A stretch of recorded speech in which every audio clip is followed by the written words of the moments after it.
guys, welcome back to the Natural Learning Python course. Today, let's finish off data structures by telling you the project you are assigned to. You go to a grocery store and there are 10 items you want to buy. Apples, oranges, bananas, kale, pasta, spinach, bread, burgers, milk, and chips.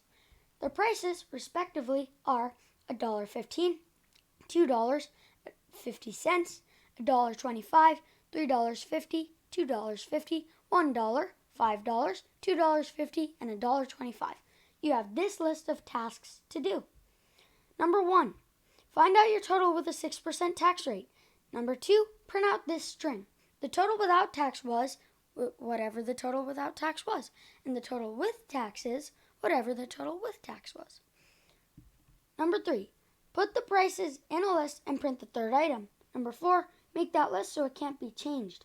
Number 5, make a dictionary with all the prices and their respective keys and find the price of spinach. Number 6, find all the distinct prices. After that, you're done. I hope you learned something, and as always, this was Natural Learn. Hey guys, thanks for making it to the end of the video. We are proud to announce that Natural Learn is officially partnering with an online, 100% free, nonprofit blog called STEM2Go, written by high school and college students all around the world.